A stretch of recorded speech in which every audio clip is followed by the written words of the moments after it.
The moment Ronan Vale's finger curled around the trigger, Elena Marrow whispered three words that would either save her life or end it. "I'm not running." Blood dripped from her split lip onto the concrete floor of the abandoned cannery, while guns aimed at her skull from every direction.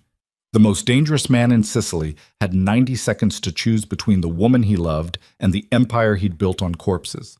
One choice meant war, the other meant watching her die. And Elena? She just smiled like death was another Thursday night. Stay until the end, hit that like button, and drop your city in the comments so I can see how far this story travels. Rain came down like bullets against the cobblestones of Palermo's oldest district, the kind of rain that turned narrow streets into rivers and made smart people stay inside. Ronan Vale wasn't smart anymore. He'd stopped being smart 3 years ago when they buried his son in the ground, and something vital inside him died with the boy. He pushed through the side entrance of Osteria della Notte at exactly 9:43, same as every Thursday for the past 156 weeks. The owner, Marco, didn't acknowledge him beyond a slight nod. No one did. That was the arrangement. Ronan came here to disappear into his own silence, and everyone in this restaurant understood that the man who controlled half of Sicily's underworld didn't want conversation. He wanted ghosts and wine, and the pretense that he was still human. His table sat in the back corner, positioned so he could see both exits and the kitchen door. Habit. Training. Paranoia that had kept him alive through 2 decades of violence but couldn't save the one person who actually mattered. Marco brought the wine without being asked. Primitivo di Manduria, the same bottle his son used to steal sips from when he thought Ronan wasn't looking. The memory tasted like rust. Ronan poured, drank, stared at the empty chair across from him. The restaurant hummed with low conversation, couples celebrating anniversaries, families pretending their problems didn't exist outside these walls. Normal people living normal lives in a city that pretended men like Ronan Vale were just another businessman who preferred his privacy. He was reaching for his second glass when the crash happened. Glass shattered, wine exploded across white linen, a tray clattered against tile like gunfire. Ronan's hand went to his waist, old instinct, muscle memory from years when hesitation meant death. But there was no gun there tonight. Just a woman stumbling backward, eyes wide, red wine spreading across his table like a crime scene. Shit! The word came out in English, sharp and American. Shit, I am so... Marco's going to kill me. She grabbed napkins, started blotting at the wine, making it worse. Her hand shook. First day, Ronan guessed. Maybe first week. She moved like someone who'd never carried more than 3 plates at once and was currently failing at basic physics. Stop. Ronan's voice came out colder than he intended. She froze, looked at him, and didn't flinch. That was the first thing Ronan noticed. Everyone in Sicily knew his face. Everyone in Sicily knew what looking into Ronan Vale's eyes meant, that you were being measured for a grave or a favor, and neither option ended well. This woman looked at him like he was just another customer whose dinner she'd ruined. "I'll get you a new tablecloth," she said. "And more wine, the good stuff. On the house. Marco's going to murder me, but you won't have to sit in a pudding of Primitivo." American accent. New York, maybe. Or Boston. Somewhere that taught people to talk fast and apologize slowly. "It's fine." Ronan started to stand. "It's not fine. Look at this."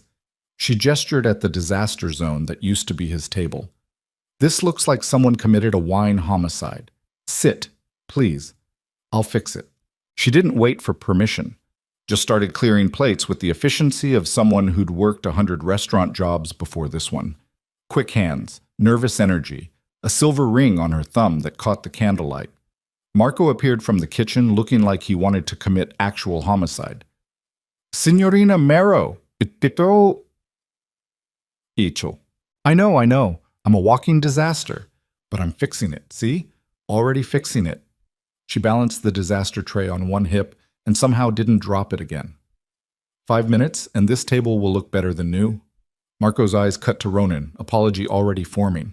Ronan waved him off. "It's fine." "It's not fine," the woman, Marrow, said again. "But it will be." She disappeared into the kitchen. Marco lingered, uncertainty written across his face.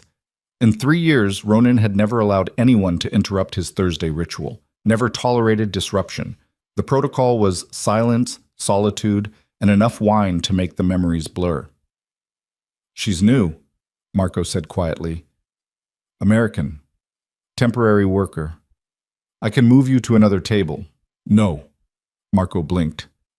"Signore?" "It's fine," Ronan repeated. "Leave it." He wasn't sure why he said it. Maybe because she hadn't flinched. Maybe because her English reminded him of the American movies his son used to watch, the ones with the fast-talking women who didn't take shit from anyone. Maybe because something about her chaos felt like the opposite of the mausoleum his life had become. Marco retreated. Ronan sat back down in the wine-soaked chair and waited.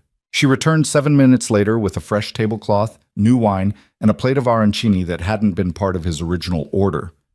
"Peace offering," she said, setting the food down. "Marco's recipe. They're basically Kraken fried rice form." "I didn't order this." "I know.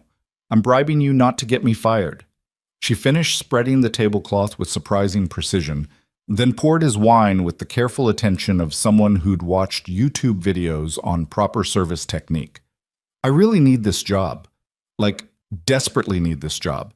So if you could just pretend this whole thing never happened, I'll owe you one favor, redeemable whenever." Ronan studied her. Mid-30s, maybe. Dark hair pulled into a messy knot. Green eyes that held too much intelligence for someone spilling wine in a tourist restaurant. Tattoo peeking out from under her sleeve. Looked like coordinates. Numbers that probably meant something to her, and nothing to anyone else. "What's your name?" he asked. Elena Marrow." She stuck out her hand like they were meeting at a networking event instead of a crime scene of her own making. "You're Ronan, right? Marco mentioned you have a regular table." He didn't shake her hand, just looked at it until she pulled it back with a self-deprecating smile. "Right, handshakes are weird, got it." She tucked a strand of hair behind her ear. "Anyway, I'll let you get back to your dinner. Yell if you need anything. Or, throw something. I'm getting used to disaster." She started to leave. "Elena." She turned back. "Yeah?" "The arancini." Ronan picked one up, took a bite. Perfect crust, molten center, the kind of comfort food that tasted like someone's grandmother had spent hours getting it exactly right. "They're good." Her smile changed, less nervous, more genuine. "Yeah? Marco said you'd hate them, said you never order appetizers." "I don't." "But you like them." "I didn't say that." "You're still eating it." Ronan realized she was right. He'd finished the first arancini and was reaching for the second. When was the last time he'd eaten something without tasting ash? When was the last time food was anything except fuel to keep the machine running? "Go away, Elena." "Going!" But she was smiling when she said it. "Enjoy your wine homicide table." She disappeared back into the restaurant's chaos, leaving Ronan alone with his ghosts and the strange realization that for the first time in 3 years, he'd almost laughed. The next Thursday, Ronan arrived at 9:43 expecting silence. Elena brought him wine at 9:46 and a comment about the rain. "Does it always come down like this? I've been in Palermo 2 months and I swear it's rained for 40 of them." Ronan didn't answer, just waited for her to leave. She didn't leave. Strong silent type, got it. She adjusted the wine bottle on his table. "You know what's weird about Sicily? Everyone acts like the rain is some kind of biblical punishment, but then they also refuse to use umbrellas. Like, pick a lane. Either complain or get wet. You can't do both." "Are you always this talkative?" Ronan asked. "Only when I'm nervous?" "Why are you nervous?" "Because you're you." She said it matter-of-factly, like she was commenting on the weather. "Everyone in this place treats you like you're one wrong word away from burning the building down. Marco practically genuflects when you walk in. But you've been coming here every Thursday for months, and you never cause problems. You just sit here drinking wine that costs more than my rent and staring at nothing." "That bothers you?" "No, it makes me curious." Ronan leaned back in his chair, studying her with the same attention he gave to men before deciding whether they lived or died.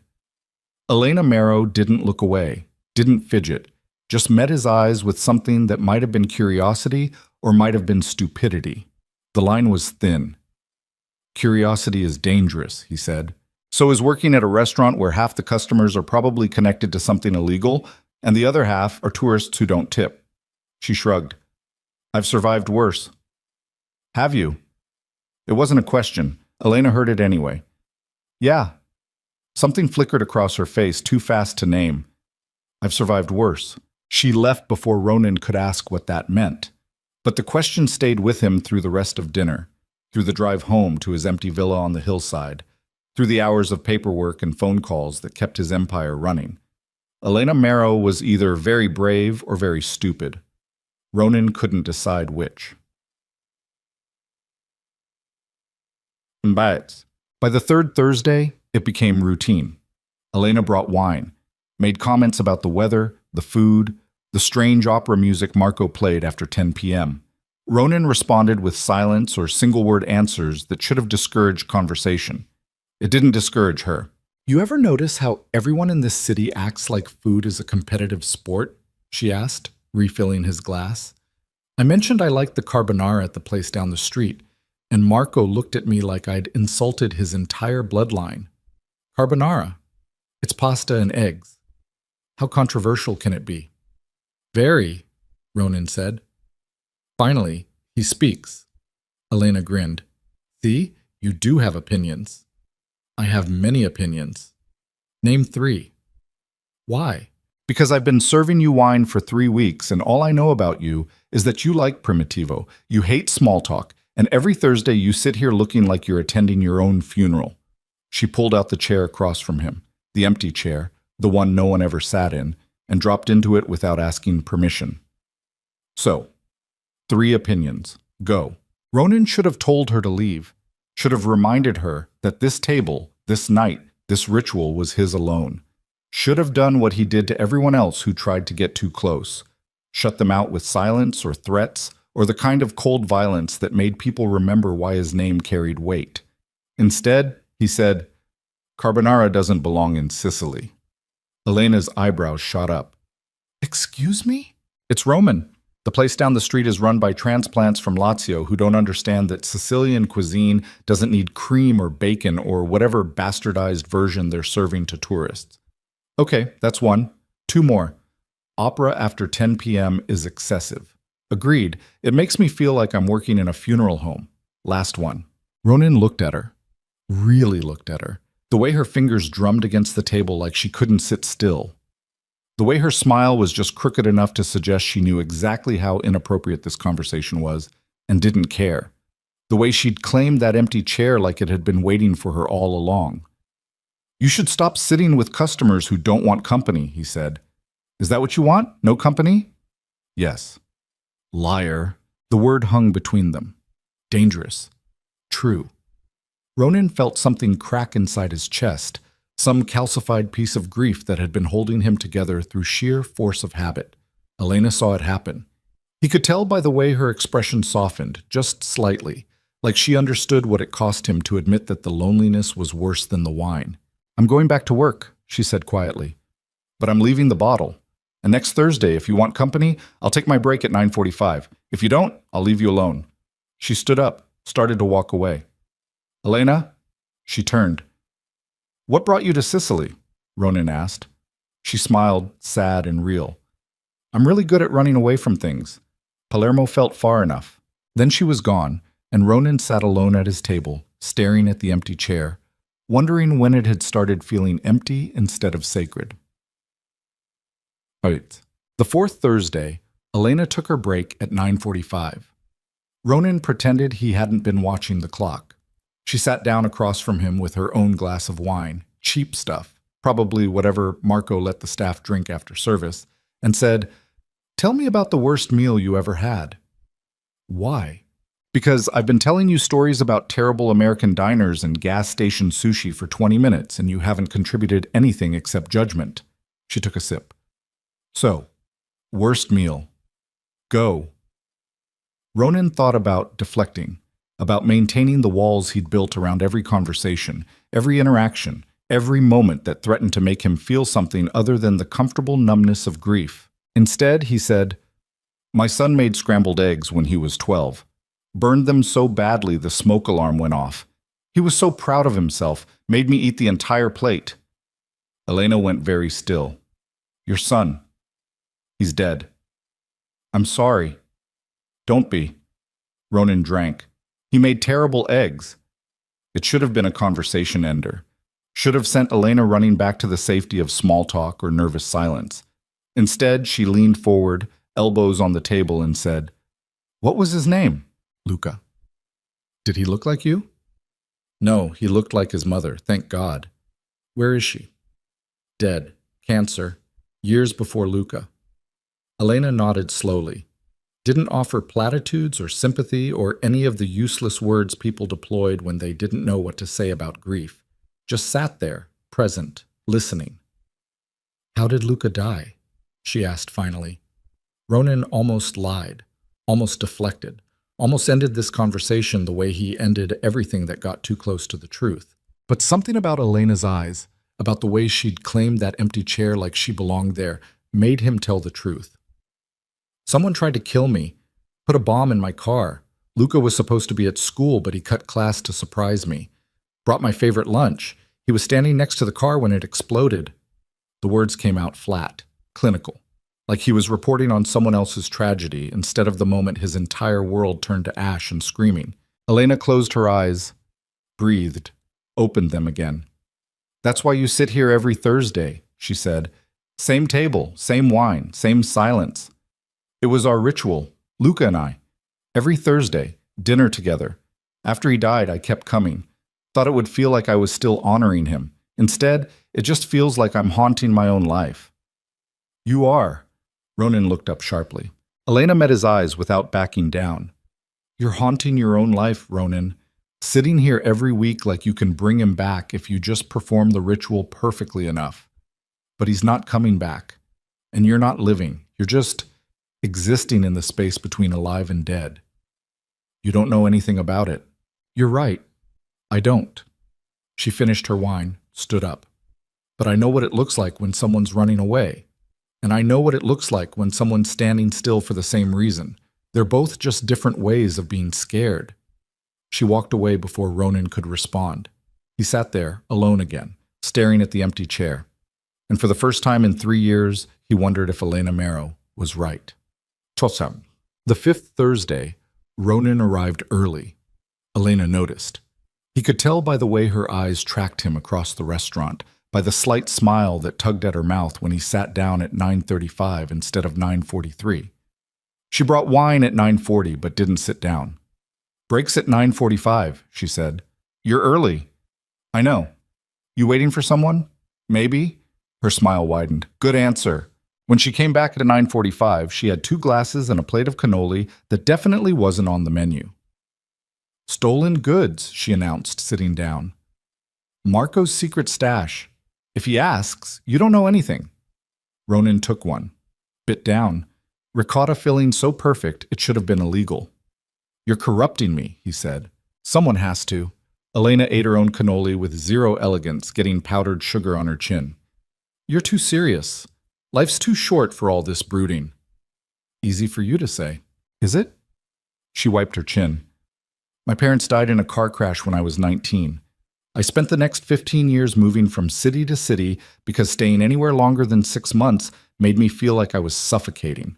I've had 17 jobs, 12 apartments, and exactly 0 long-term relationships because the second someone gets close, I bail." She looked at him. "So yeah, I know what running looks like. And I know what standing still looks like. They're both just prison cells with different views." "Wow, yebo simiste." Ronan set down his wine. "Then why are you still here?" "In Palermo?" "At this table." Elena was quiet for a long moment. Rain hammered against the windows. Somewhere in the restaurant, someone laughed. Marco's opera music swelled in the background. "Because you looked at me," she said finally. "That first night, when I spilled wine all over your table. You looked at me like I was a person instead of a problem. And I haven't been able to stop thinking about that. That's a terrible reason." "Probably," she smiled. "But I've made worse decisions." They sat there, 2 broken people sharing stolen cannoli in a restaurant that pretended to be respectable while serving men who made their living from violence and secrets. Ronan should have ended it there. Should have sent Elena away before she got too close to the truth about who he was, what he did. the empire of blood and bones he'd built over 20 years of survival. Instead, he said, "Tomorrow night, there's a place near the water, hidden, no tourists, no opera music, just good food and silence." Elena's eyes widened. "Are you asking me on a date?" "No." "Good, because I don't date criminals." Ronan went very still. "What did you say?" "I'm not stupid, Ronan. I've worked in enough cities, enough restaurants. I know what men like you look like. The way people move around you, the way Marco treats you, the way you watch every door like war could walk through it." She leaned forward. "I don't care what you do, but I'm not going to pretend I don't see it." "You should care." "Why?" "Because knowing what I am makes you a target." "Then I guess we're both taking risks." Elena stood up. "Tomorrow, 8 p.m. Text me the address." "I don't have your number." She grabbed a napkin, scribbled digits with someone's discarded pen. "Now you do." She walked away, leaving Ronan alone with a napkin full of numbers and the slow dawning realization that Elena Mero was going to destroy him. The restaurant near the water was called Il Rifugio, the refuge, ironic name for a place that catered to Palermo's underworld. But Ronan had learned years ago that criminals had a better sense of humor about their damnation than most people assumed. He arrived at 7:45.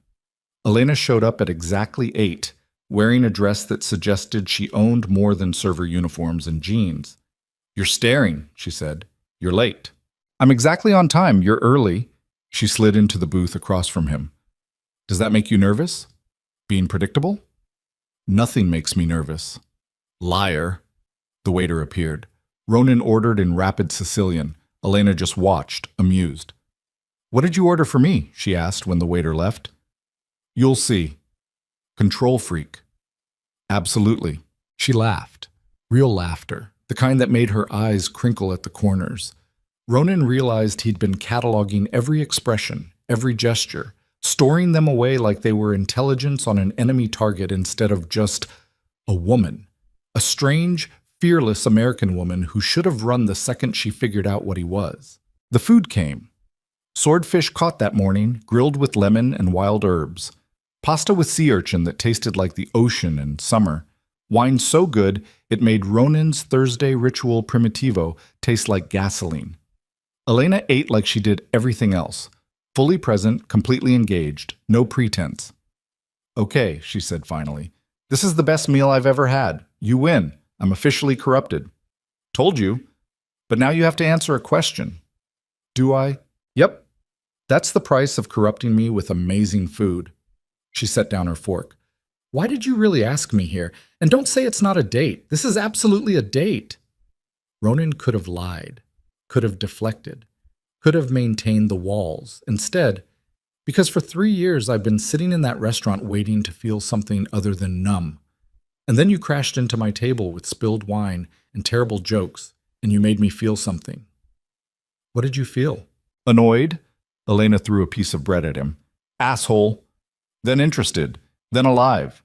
Ronan caught the bread, set it aside. "And I haven't felt alive since my son died. So yes, this is a date. And yes, you should probably run, because I don't know how to do this without breaking it."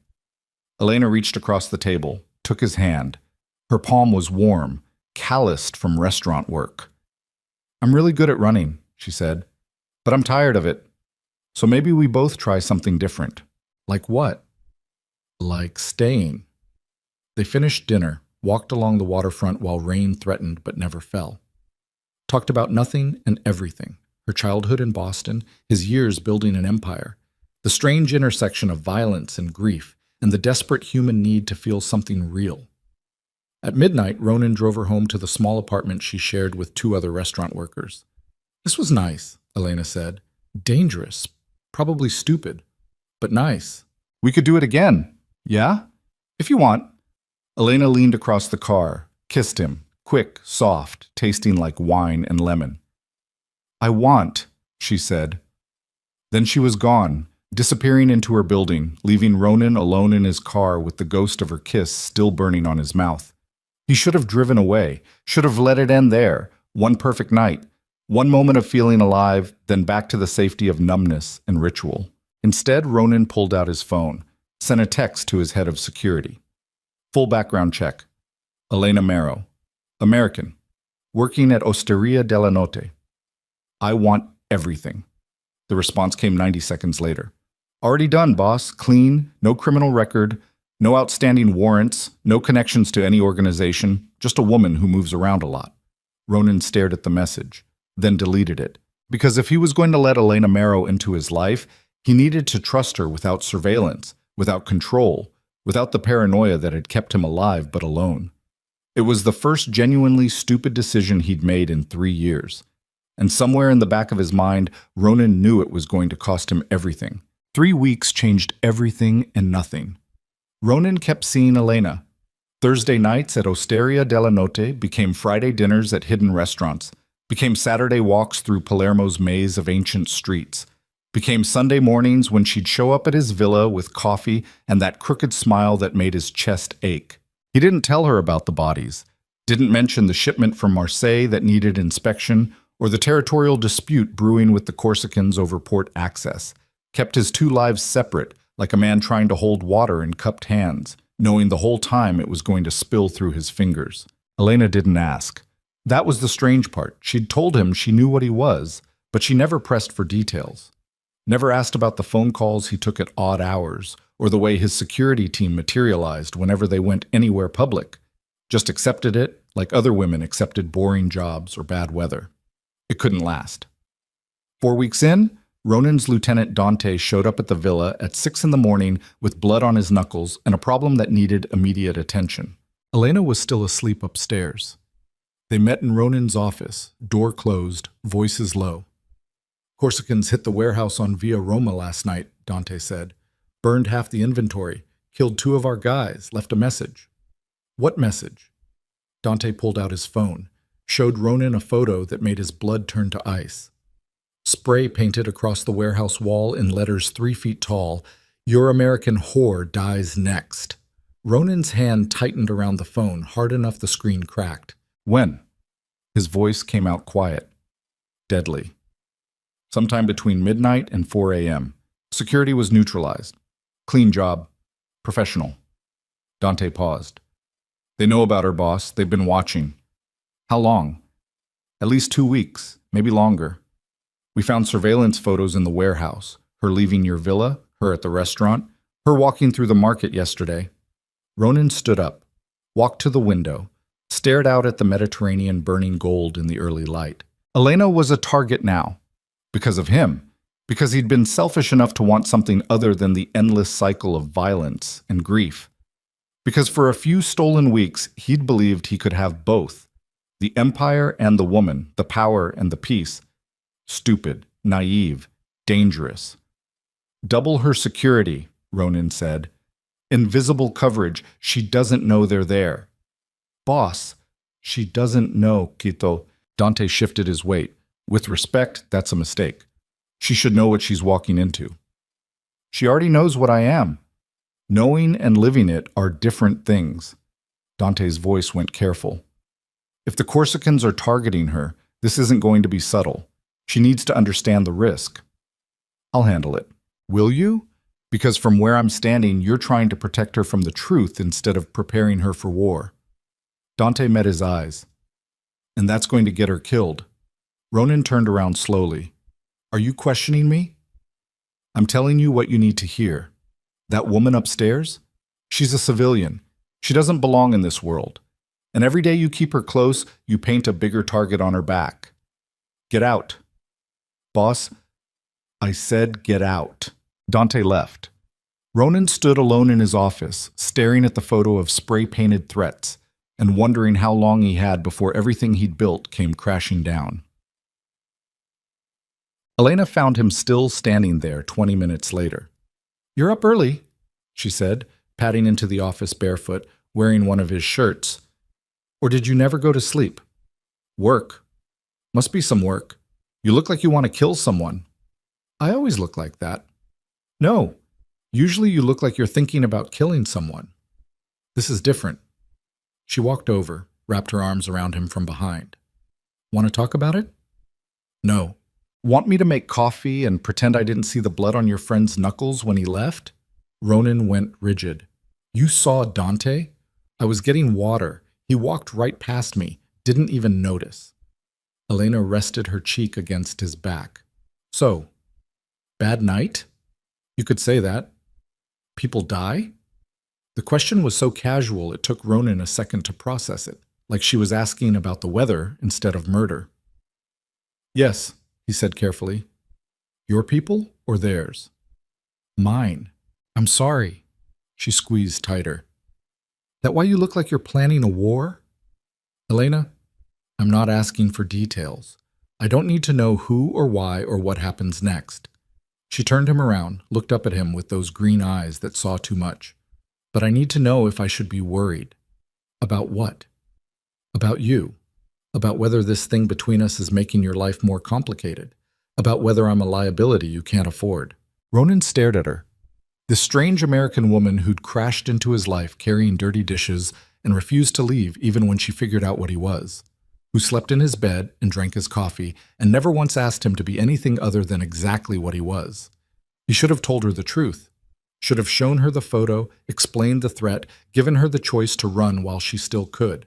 Instead, he said, You're not a liability. You're lying. I'm protecting you. From what? From things you don't need to know about. Elena stepped back. Something shifted in her expression, not fear, but disappointment. That's not how this works, Ronan. How what works? This, us, whatever we're doing. She crossed her arms. You don't get to decide what I need to know. You don't get to protect me from reality by keeping secrets. That's just control dressed up as care. You have no idea what you're talking about. Don't I? Her voice went hard. I've spent my entire life around men who thought they knew better than me, who made decisions about my safety without asking what I wanted, who treated me like I was too fragile or too stupid to handle the truth. She stepped closer. I told you I knew what you were. I told you I wasn't running. But if you're going to keep me in the dark every time your world gets bloody, then we have a problem. My world is always bloody.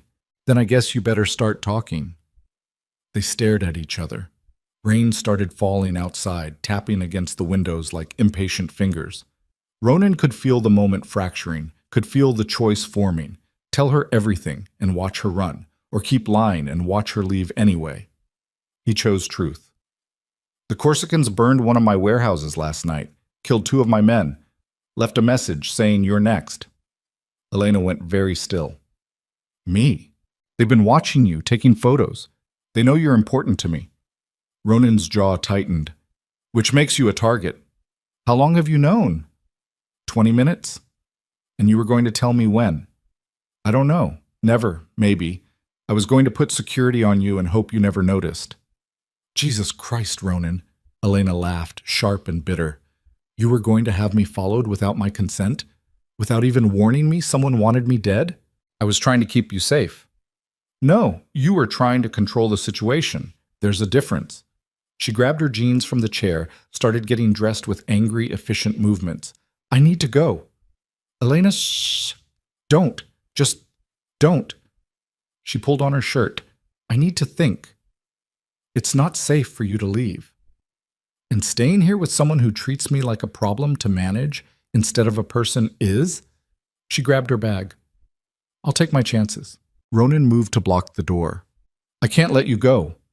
Can't or won't. Does it matter? Yeah, it actually really fucking matters. Elena's eyes blazed. Because can't means you're scared and making bad decisions. Won't means you think you own me. I don't think I own you. Then get out of my way. They stood there inches apart, both breathing hard. Ronan could smell her shampoo, could see the pulse hammering in her throat, could feel the rage and fear coming off her in waves. He stepped aside. Elena walked past him, stopped at the door. You want to know why I keep running? Why I never stay anywhere longer than 6 months? Why? Because every time I start to care about someone, they try to control me. They try to make my decisions for me. They try to protect me from a world I've been surviving in just fine without them. She looked back at him. I thought you were different. I thought you saw me as strong enough to handle the truth. You are strong enough. Then prove it. Stop treating me like I'm fragile. Stop making decisions about my life without asking me what I want. She opened the door. I'll be at my apartment. When you're ready to talk to me like an equal instead of something you need to protect, you know where to find me. She left. Ronan stood alone in his office, listening to her footsteps fade down the hallway, listening to the front door close, listening to the sound of her walking out of his life because he'd tried to keep her safe instead of trusting her with the truth. Dante was right. Knowing and living it were different things, and Ronan had just learned the hard way which one Elena needed. She didn't answer his calls. 3 days passed. Ronan sent flowers, sent messages, sent apologies that sounded hollow even to him. Elena's response came via text at 2 a.m. on the 4th day. I'm not mad you wanted to protect me. I'm mad you didn't think I deserved a choice. He called immediately. She didn't pick up. By day 5, Ronan was ready to storm her apartment. Dante talked him out of it. Give her space, he said. She's processing. Processing what? That the man she's falling for is dangerous. That loving you comes with a price. Dante lit a cigarette, offered one to Ronan. Some people can handle that cost. Some can't. Let her figure out which one she is. Ronan didn't take the cigarette. Hadn't smoked since Luca died. What if she decides she can't? Then you let her go. Clean break. No looking back. And if she decides she can, Dante smiled grimly. Then you better be ready. Because a woman who stays after seeing the truth? That's someone who's all in. And all in means she's going to demand honesty, transparency, partnership. No more secrets. No more protection without consent. You ready for that? Ronan wasn't sure. He'd spent 20 years making unilateral decisions, controlling every variable, trusting no one completely. The idea of letting Elena into the machinery of his empire, of showing her exactly how the blood got spilled and the money got made, felt like standing naked in enemy territory. But the alternative was losing her, and Ronan had already lost too much. Atek. Elena showed up at the villa on day 6. Ronan opened the door and she walked past him without a word, straight to his office, where she dropped a folder on his desk. What's this? He asked. Research. I spent the last week learning everything I could about the Corsican syndicate that wants me dead. Their leadership structure, their revenue streams, their territorial disputes with you. She sat down in his chair like she owned it. Turns out the internet has a lot of information if you know where to look. Ronan stared at her. You researched my enemies? Our enemies. If they're coming after me, that makes them mine too. Elena opened the folder. So, Luca Santini runs the Corsican operation out of Bastia. He's been trying to expand into Sicilian ports for 2 years. You've been blocking him. He's getting desperate. How do you know that? Police reports, shipping manifests, news articles about mysterious fires in warehouses. She tapped the folder. I'm a researcher, Ronan. It's what I do when I'm trying to understand something. And right now, I'm trying to understand why someone I've never met wants to kill me. Ronan walked over, looked at the folder, detailed notes, maps, timelines. Elena had built a threat assessment that would have impressed his intelligence team. This is insane, he said. Probably, but I needed to know what I was dealing with. She met his eyes. And I needed to prove to you that I'm not some civilian who needs protecting. I'm someone who can learn, adapt, and handle reality, even when reality involves men with guns who want me dead. Elena, I'm not done. She stood up. Here's what's going to happen. You're going to tell me everything, not just the sanitized version, everything. How your empire works, what you do, what the risks are, what happens when things go wrong. And then I'm going to decide if I want to stay. And if you decide you don't, then I walk away. Clean break. No hard feelings. She stepped closer. But if I stay, you don't get to keep secrets anymore. You don't get to make decisions about my safety without consulting me. We're partners or we're nothing. Those are the terms. Ronin looked at her. This fearless American woman who'd spent a week researching his enemies instead of running. Who stood in his office demanding transparency instead of safety. Who'd looked at the brutal reality of his world and decided she wanted the truth more than the comfort of ignorance. Okay, he said. Elena blinked. Okay. Partners, no secrets, full transparency. Ronan pulled out his phone. starting now. He sent a text. 30 seconds later, Dante walked in with 3 other men, his core security team. "Gentlemen," Ronan said, "this is Elena Marrow. She's now part of strategic discussions. Anything you'd report to me, you report to her. Clear?" Dante's eyebrows shot up. "Boss?" "Clear?" A pause, then, "Clear." Elena looked around at the hard-faced men who'd spent years killing on Ronan's orders, who were now staring at her like she was an alien species that had just wandered into their war room. "Hi," she said. "I'm the American whore the Corsicans want to murder. Nice to officially meet you." Despite everything, Dante laughed. "You've got balls, Signorina." "I really don't, but I appreciate the sentiment." She turned to Ronan. "So, strategic discussion. What's the current situation?" And just like that, Elena Marrow stepped fully into Ronan Vale's world. Sockets. The next 3 weeks were brutal education. Elena learned how money moved through offshore accounts and legitimate businesses that laundered profits from smuggling operations. Learned how territorial disputes got resolved with violence or negotiation depending on which option cost less blood. Learned the names of Ronan's lieutenants, his enemies, his allies, the intricate web of relationships that kept his empire functioning. She sat in on meetings, listened to men discuss shipments and payments and problems that needed eliminating. Watched Ronan issue orders with cold precision, deciding fates with the same casual efficiency other men used to plan dinner. It should have horrified her. Instead, it clarified things. "You're good at this," she said one night, after a particularly tense negotiation with an Albanian smuggler. "The leadership thing, the way you read people. 20 years of practice. How did you start?" Ronan poured wine. They were back at Osteria della Notte. Thursday night ritual resumed, but different now. Elena sat across from him as a partner instead of a mystery. "You really want to know?" "I really want to know." So he told her about growing up in Palermo's slums, about his father, a dock worker who drank too much and died owing money to dangerous people, about being 14 years old and desperate enough to run errands for the local boss, about learning that power was the only thing that kept you safe in a world designed to grind you into dust. "By the time I was 20, I'd killed 3 men, Ronan said quietly. By 25, I was running my own crew. By 30, I controlled half the port. It wasn't some grand plan. It was just survival. And then one day I looked around and realized survival had turned me into the thing I used to fear." "Do you regret it?" "Parts of it. Luca's mother, she wanted me to go legitimate, said we had enough money, enough power, said I could walk away." He stared at his wine. "I told her I would. After 1 more year, 1 more deal, 1 more consolidation of territory. She died waiting for me to keep that promise." "And Luca?" "Luca wanted to go to university in Rome, study architecture, build things instead of destroying them." Ronan's voice cracked slightly. "I told him he could. After he learned the business, after he understood how the empire worked, he died waiting for me to let him go."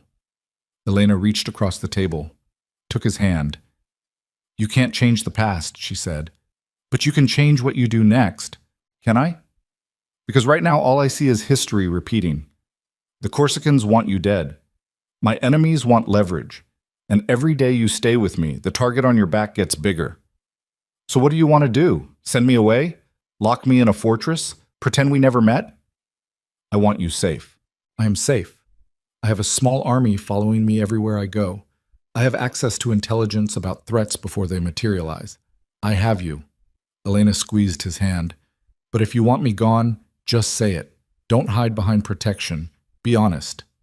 Ronan looked at her. This woman who'd waltzed into his life demanding truth and partnership and refused to let him hide behind the walls he'd spent decades building. "I don't want you gone," he said. "I want you here. Always. Even though it's selfish and dangerous and probably going to end badly." "Probably," Elena smiled. "But I'm staying anyway." They finished dinner, walked through Palermo's streets while invisible security teams shadowed them, went back to the villa and made love like the world wasn't actively trying to kill them. For 3 weeks, it almost worked. Then Tuesday happened. Elena disappeared between the restaurant and her car. She'd insisted on keeping her apartment, keeping her job, keeping some semblance of normal life despite the security teams and the threats and the reality that she was now the known partner of Sicily's most dangerous criminal. Ronan had argued, had wanted her at the villa full-time where he could control every variable. Elena had refused. "I'm not a prisoner. I'm your partner. That means I get to live my life." So they'd compromised. Security teams, check-in calls every 2 hours, restricted movement to safe zones they'd vetted together. It should have been enough. Tuesday night, Elena left Osteria della Notte at 11 p.m. after her shift, called Ronan from her car, told him she'd be home in 20 minutes. She never arrived. The security team called at 11:45. "Boss, we have a problem." Ronan's blood turned to ice. "Where is she?" "Gone. Her car's here but empty. No signs of struggle. Clean extraction." "How long?" 10 minutes. Maybe 15. "We're checking traffic cameras now." Ronan was already moving, grabbing his jacket, his gun, car keys. "Lock down the city. Every asset, every contact. I want her location in the next hour, or people start dying." He hung up, called Dante. "Elena's been taken." Silence. Then, "Corsicans? Who else?" "I'll mobilize the crews. Where do you want them?" "Everywhere. Tear this city apart. Find her." Ronan drove through Palermo's rain-soaked streets like a man possessed. Called in every favor, activated every surveillance network, put word out to every informant that there was €1,000,000 for information on Elena's location. His phone rang at 1 a.m. Unknown number.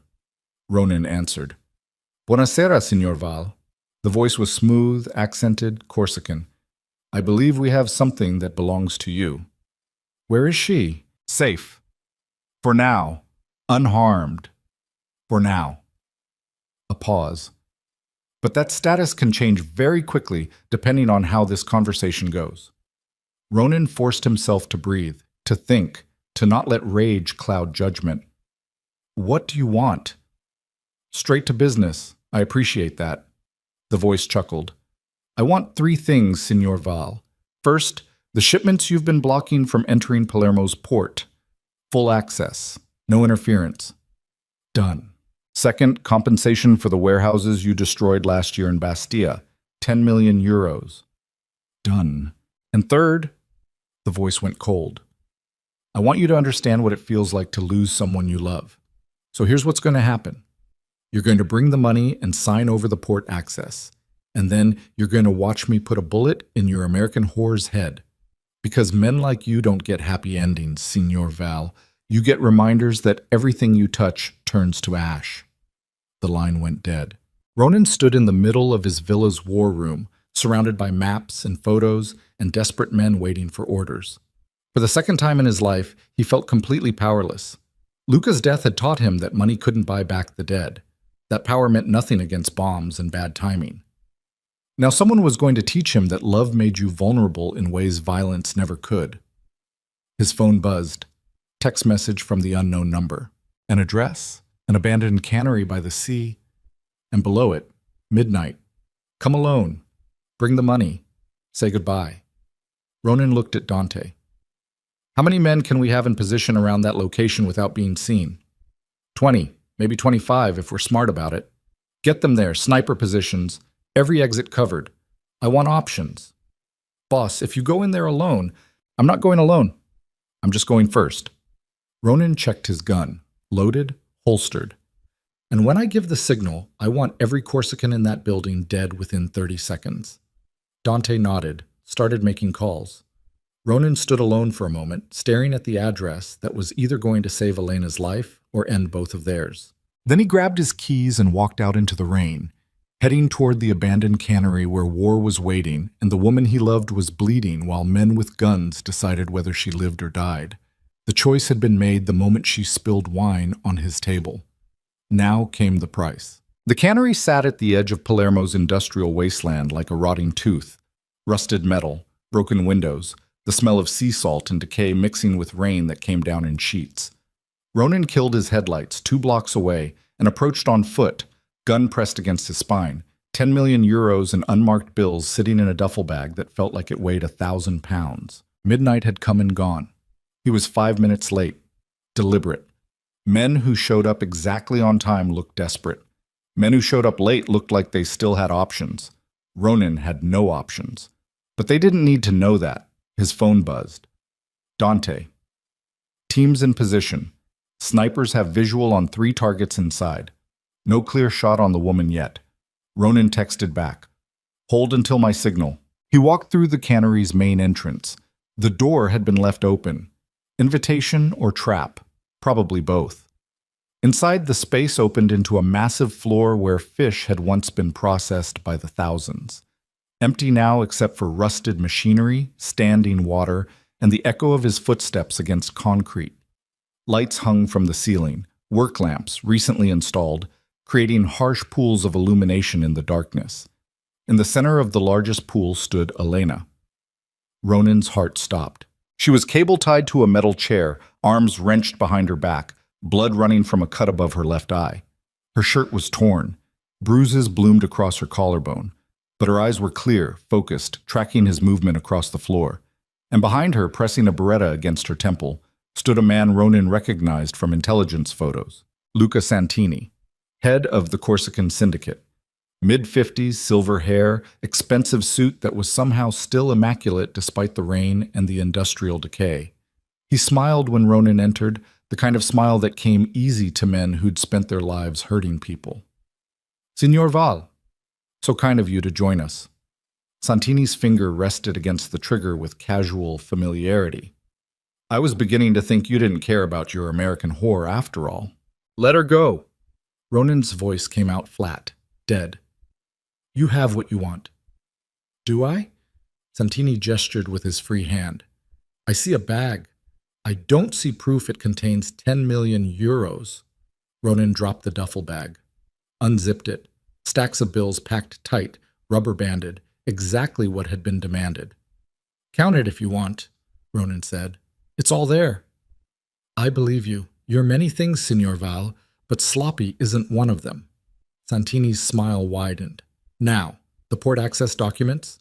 Ronan pulled folded papers from his jacket, walked forward slowly, every muscle coiled, calculating distances and angles, and how fast he could draw his gun before Santini pulled the trigger. Not fast enough. The math was brutal and clear. He stopped 10 feet away, held out the documents. One of Santini's men, thick-necked, dead-eyed, the kind of muscle every criminal organization employed, stepped forward and took them, unfolded them, scanned the signatures. They're legitimate, the man said. Excellent. Santini's gun never wavered from Elena's head. So, here we are. You've met my demands. Shown me you value this woman's life more than territory or money. Very touching, very human. His finger tightened on the trigger. Now watch her die. Wait, the word came from Elena. Santini paused. The whore speaks. How delightful. I have a counteroffer, Elena said. Blood dripped down her face, but her voice stayed steady. You let me go, Ronan gives you an additional 5 million euros, and you walk away with 15 million total plus port access. Everyone wins. Santini laughed. I already have the money and the port access, Cara. Why would I need your counteroffer? Because if you kill me, Ronan will hunt you to the ends of the earth. He'll burn Corsica to the ground. He'll murder everyone you've ever cared about. Elena's eyes met Ronan's. But if you let me go, he'll honor this deal. No retaliation, no war. You get your victory and you get to live. You think very highly of your value. I think very clearly about consequences. Elena's voice didn't shake. You want to break him? You've already done that. You took me. You proved he's vulnerable. You've won. Killing me just guarantees mutual destruction. Santini studied her for a long moment, then looked at Ronan. Is she right? If I kill her, do you become my eternal enemy? Ronan didn't hesitate. Yes. And if I let her go? We honor the deal. No retaliation. You swear this? On your dead son's grave? The words hit like a knife between the ribs. Ronan's jaw tightened. I swear it. Santini considered. The gun stayed pressed against Elena's skull. Seconds stretched like hours. Then he laughed and lowered the weapon. You're right, Cara. Mutual destruction benefits no one. He gestured to his man. Cut her loose. Relief crashed through Ronan so hard it nearly buckled his knees. The The thick-necked enforcer moved behind Elena, pulled out a knife, started sawing through the cable ties. Elena's hands came free. She stood up slowly, rubbing her wrists, never taking her eyes off Santini. "Thank you," she said quietly. "Don't thank me yet." Santini's smile never wavered. "You're free to go. But first, I think your lover should know the truth about who you really are." Ronan went very still. "What?" "Oh, this is the beautiful part." Santini pulled out his phone, opened a photo, held it up so Ronan could see. The image showed Elena, younger, maybe 5 years ago, standing next to a man in a police uniform, both of them smiling at the camera. "Recognize him?" Santini asked. "That's Detective Marco Vitale, Interpol, Organized Crime Division. Spent 10 years building cases against the Sicilian Mafia." He swiped to another photo. "And that's your Elena at his funeral 3 years ago, crying over his casket like a grieving widow." Ronan's world tilted. "What are you talking about? Your American whore isn't just some random waitress who stumbled into your life, Signor Val. She's Marco Vitale's daughter, Elena Vitale Mero." Santini swiped through more photos. "She changed her name after her father died, started moving from city to city, ended up in Palermo 6 months ago, and somehow, miraculously, ended up working at the exact restaurant where you eat every Thursday night." That's not true. But even as Ronan said it, pieces started clicking into place. The way Elena had known exactly how to research his enemies, the way she'd understood criminal organizations, the way she'd stepped into his world without fear or hesitation. "Show him," Santini said to Elena. "Show him the recording device you've been wearing for 3 months." Elena stood frozen, face pale, blood still dripping from her forehead. "I said show him." Slowly, Elena reached up, unbuttoned the top button of her torn shirt, pulled out a small black device no bigger than a coin, hanging on a thin chain around her neck. Ronan stared at it. "What is that?" "It's exactly what it looks like," Santini said. "A recording device. Voice-activated, encrypted, transmitting directly to someone very interested in your business operations." He looked at Elena. "Who's your handler, Kara? FBI? Interpol? Or is it someone more local?" Elena's hands trembled. The device swung from the chain like a pendulum. "Tell him," Santini pressed. "Tell him why you really came to Palermo. Tell him what you've been doing for the last 3 months. Tell him the truth." "Elena," Ronan's voice came out broken, raw. "Tell me he's lying." She looked at him, green eyes full of something that might have been regret or might have been resignation. "I can't," she whispered. The world stopped. Ronan felt something fundamental shatter inside his chest. Felt the last 3 months replay in his mind with new context. Every conversation, every intimacy, every moment he'd thought was real, now revealed as performance. Manipulation. A carefully orchestrated operation designed to get close to him, earn his trust, extract his secrets. "How much did you get?" His voice sounded distant, like it belonged to someone else. "How many conversations did you record?" "Ronan? How many?" "All of them." Elena's face crumpled. "Every strategic meeting, every discussion about shipments and money and territory, every name you mentioned, every detail about your operations." Tears cut through the blood on her face. "I have 3 months of evidence that could put you in prison for the rest of your life." Ronan pulled his gun, aimed it at her chest. Elena didn't move, didn't flinch, just stood there with tears running down her face and waited for him to pull the trigger. "Do it," Santini said softly. "She betrayed you. She used you. She was going to destroy everything you built. Kill her. Prove you're still the man Sicily fears." Ronan's hand shook. The gun wavered. Every instinct screamed at him to fire, to end this, to erase the betrayal and the pain and the gut-wrenching reality that the only person he'd let himself care about in 3 years had been lying from the very beginning. But his finger wouldn't move. "Why?" The word came out choked. "Why did you do it?" Elena's voice broke. "Because my father spent his entire career trying to bring down men like you. Because he died thinking he'd failed. Because I wanted to finish what he started." "So all of it was fake? Everything?" "No." Elena shook her head violently. "Not everything. Not... God, Ronan, not everything. It started as an operation, but somewhere along the way, I fell in love with you. I tried to stop, tried to walk away, but I couldn't. Liar. I'm not lying, not about that, not about us. Then give me the recordings. Ronan kept the gun steady. All of them, every backup, every copy. Destroy the evidence and prove you chose me over your father's mission. Elena closed her eyes. Fresh tears spilled down her cheeks. I can't. Why not? Because people are counting on me. Because this evidence doesn't just incriminate you. It incriminates every major criminal organization operating in Sicily. The Corsicans, the Calabrians, the smuggling networks. All of it. She opened her eyes. If I destroy this evidence, dozens of investigations collapse. Hundreds of victims never get justice. Everything my father died for becomes meaningless. And if you don't, then I send the man I love to prison. Her voice cracked completely. There's no good choice, Ronan. I lose either way. Santini clapped slowly. Brava, cara. Very moving, but I'm afraid your dilemma just became more complicated. He gestured. 3 more men emerged from the shadows, dragging something heavy wrapped in canvas. No, not something. Someone. They dumped the body at Elena's feet and pulled back the canvas.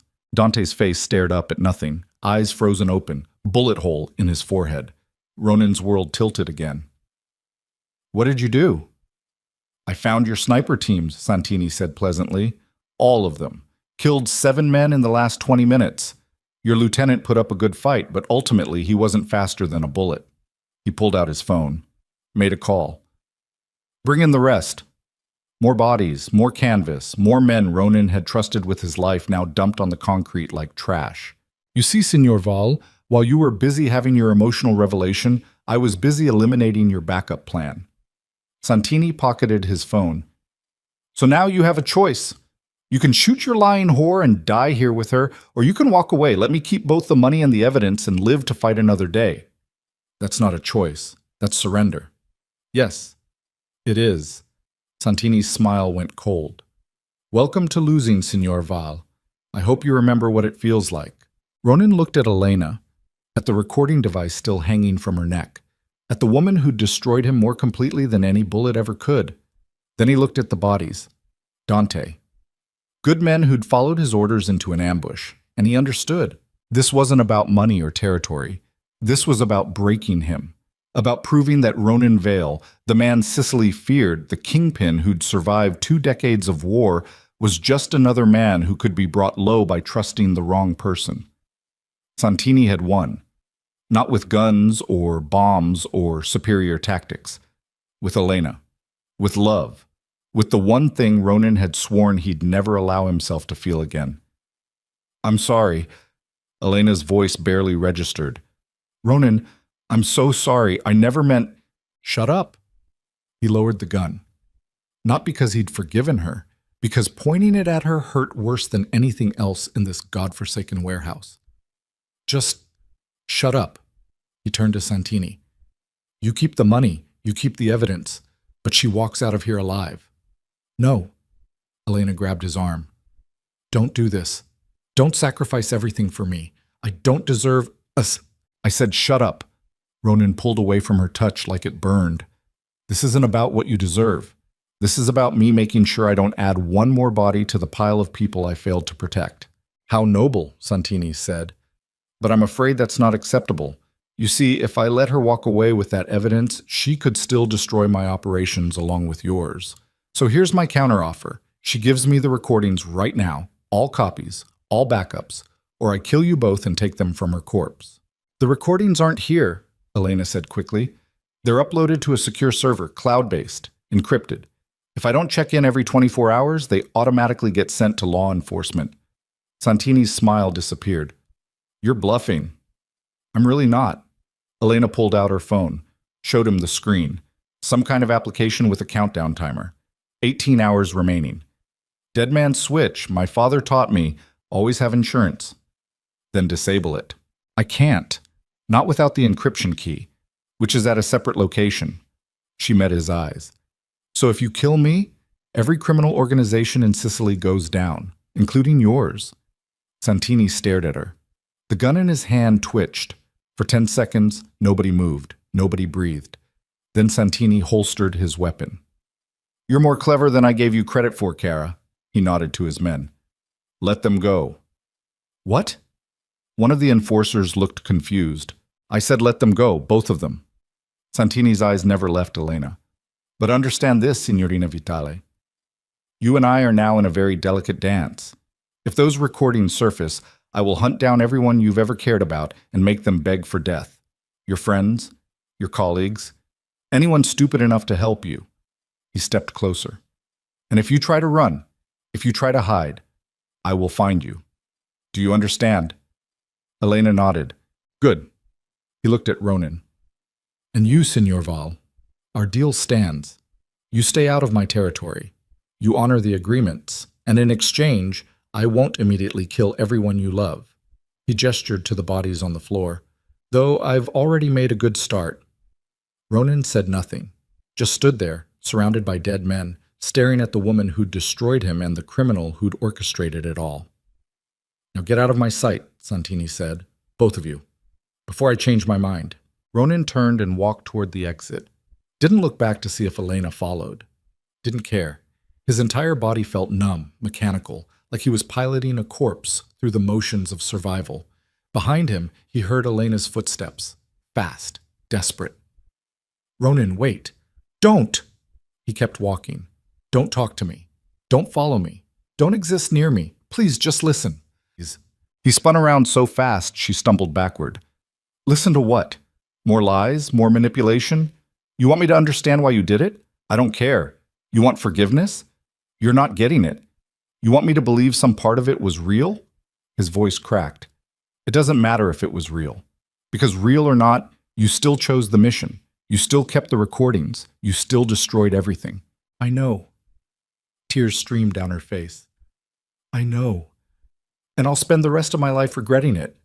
But right now, we need to—" "There is no we." Ronan's hands clenched into fists. "There's you with your evidence and your dead man's switch. And there's me with a dead lieutenant and a collapsing empire. That's it. We're done." He turned and walked out into the rain. Elena didn't follow this time. Ronan made it to his car before the shaking started. Made it 3 blocks before he had to pull over because his hands wouldn't stop trembling. Made it almost home before the rage turned into something worse. Grief so profound it felt like drowning. He'd lost Luca to violence. He'd lost Dante to betrayal. And he'd lost Elena to the truth. 3 years ago, Ronan had told himself he'd never love again. Never allow himself to be vulnerable. Never open himself up to the kind of pain that came from caring about someone more than survival. Then Elena crashed into his world and made him forget that promise. Now he remembered why he'd made it in the first place. His phone buzzed. Message from an unknown number. He almost didn't open it. Almost threw the phone out the window and drove into the sea and ended this nightmare the easy way. But habit overrode despair. He opened the message. A video file. Ronan pressed play. The footage was grainy, security camera quality, but clear enough. It showed Santini's warehouse, the one that had burned 3 weeks ago with the spray-painted thread about Elena. But in the video, it wasn't Corsicans doing the spray paint. It was Dante. Ronan watched his dead lieutenant, his most trusted man, his right hand for 15 years, carefully painting the words, "Your American whore dies next," across the warehouse wall. Watched him set the fire. Watched him murder the 2 men Ronan thought had been killed by Corsicans. The video ended. A text appeared below it. "Your lieutenant was working for me for 6 months. He's the one who told me about Elena. He's the one who suggested taking her.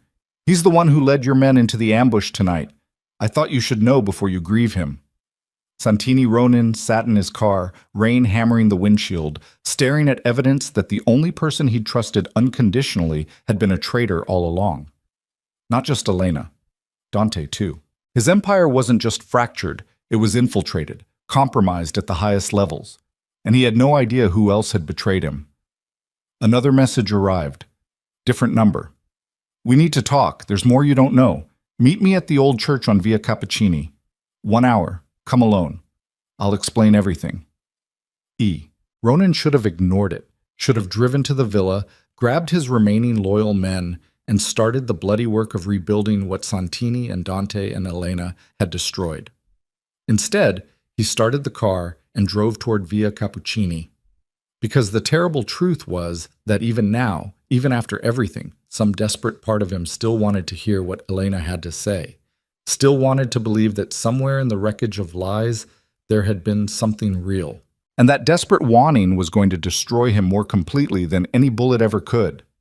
The rain came down harder, the streets blurred, and Ronan Vale drove through the darkness toward either salvation or the final betrayal that would kill what was left of his broken heart. The old building on Via Cappuccini sat abandoned between a shuttered butcher shop and a pharmacy that had been boarded up for years.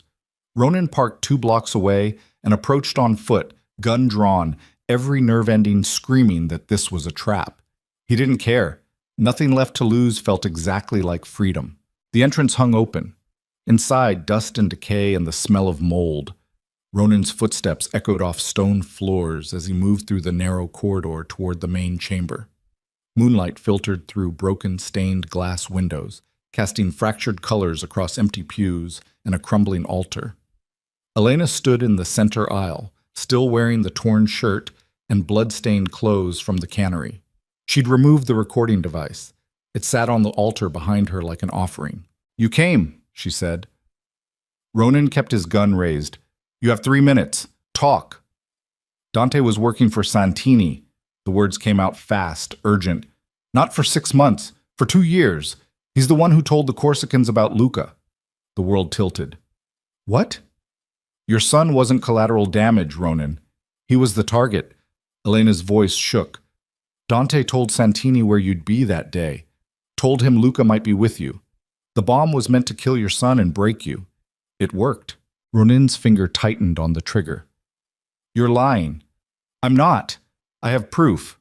She gestured to a laptop sitting on one of the pews. "Financial records, offshore accounts, payments from Santini to Dante going back 26 months. The first payment was made 3 days before Luca died." "Why should I believe anything you say?" "Because I spent 3 months gathering evidence against you, and somewhere in all that surveillance, I found evidence that you were the victim too." Elena took a step forward. Ronan's gun tracked her movement. She stopped. "My father didn't just investigate you. He investigated everyone in Sicily's underworld. And right before he died, he found something. A pattern. Crime lords being systematically targeted, sons killed, wives murdered, businesses burned. All of it designed to weaken the old guard so someone new could take over." "Santini. Yes. But not just him. There's someone bigger. Someone coordinating attacks across multiple syndicates. Someone who wants complete control of Sicily's criminal infrastructure." Elena's eyes blazed. "My father was getting close to identifying them when he was killed. Car accident, brake failure, ruled accidental. But I never believed it." "So you came to Palermo for revenge?" "I came to finish his work. To find the person who orchestrated his murder and bring them down." She gestured to the laptop again. "And I found them. But I also found proof that you didn't kill my father, that you were being manipulated the same way every other criminal organization in Sicily was being manipulated." Ronan's hand shook. "Who?" "I can't tell you yet. Because the second I reveal their identity, they'll know I'm on to them. And they'll kill everyone connected to this investigation." Elena's voice cracked. "Including you?" "I don't need your protection." "I know. But I need you alive because you're the only person in Sicily with enough power to help me destroy them." Ronan laughed. Bitter. Broken. "I don't have power anymore. Santini just dismantled my entire operation. Dante's dead. Half my men are dead. The other half probably work for the Corsicans. I have nothing. You have me. I don't want you." "Liar." Elena closed the distance between them in 3 steps. Ronan's gun pressed against her sternum, but she didn't stop. "You want me gone because looking at me reminds you that you're still human, that you still feel things, that losing me hurts worse than losing your empire." Her hand came up, covered his hand on the gun. "So pull the trigger. End this. Put us both out of our misery." Her finger pressed his finger against the trigger. Ronan stared into her eyes. Green, fierce, flooded with tears that she refused to let fall. He should have pulled the trigger. Should have ended the woman who'd betrayed him, recorded him, destroyed everything he'd built over 20 years of violence and survival. But his finger wouldn't move. I hate you, he whispered. I know. You destroyed me. I know. I will never forgive you. I know. Elena's voice broke completely. But will you help me anyway? Will you help me destroy the people who killed your son and my father? Will you help me burn down the system that's been using us like chess pieces? Ronan lowered the gun, not because he'd forgiven her, because she was right, because hatred and heartbreak didn't matter when there were bodies to answer for. Show me the proof, he said. Elena grabbed the laptop, opened files, financial records, communication logs, shipping manifests, a web of connections so intricate it must have taken months to compile. And at the center of it all, one name Ronan recognized immediately. No. The word came out strangled. That's impossible. It's not impossible. It's just well hidden. Elena pulled up more files. Marco Bellini, your oldest ally. The man who helped you consolidate power 15 years ago. The man who brokered the peace treaty between you and the Calabrians. The man who's been positioning himself to take over every criminal organization in Sicily by eliminating their leadership from the inside. Ronan stared at the evidence. Photos of Bellini meeting with Santini, bank transfers, intercepted communications discussing the veil problem and accelerating the timeline. He's been planning this for years, Elena continued, using Dante as his inside man, using Santini as his attack dog, using me without knowing it because my investigation was getting too close to the truth. Where's he now? That's the problem. He knows I'm onto him. The dead man's switch I told Santini about? It's real, but it's not set up the way I said. Elena pulled up another screen. The recordings don't go to law enforcement. They go to Bellini. He demanded I feed him intelligence about you in exchange for information about my father's death. I've been playing both sides. And now he knows I've figured out he's the one who killed my father. So the countdown isn't a countdown to the evidence being released. It's a countdown to Bellini activating every sleeper asset he has in Sicily and starting a war that will burn this entire island to the ground. Elena's hands shook on the keyboard. We have 16 hours to stop him. Ronan's mind raced. Bellini, the man who'd been his mentor, who'd taught him strategy and patience and the long game. Who'd been there when Luca was born, who'd attended the funeral with tears in his eyes and promises of vengeance. All of it a lie. All of it manipulation. Where does he operate from? Ronan asked. Villa outside Cefalù. Fortified. Private security. 12 men minimum. Maybe more. Elena closed the laptop. We can't assault it directly. We'd be dead before we got through the gate. So what do you suggest? We give him what he wants. Ronan looked at her. Explain.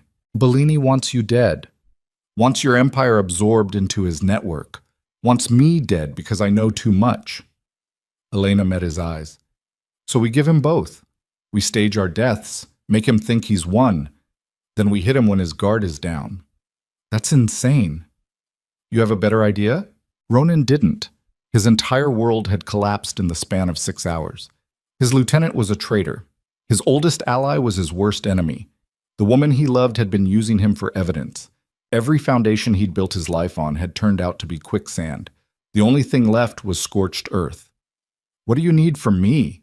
He asked. Elena pulled out her phone, started typing. I need you to trust me one more time.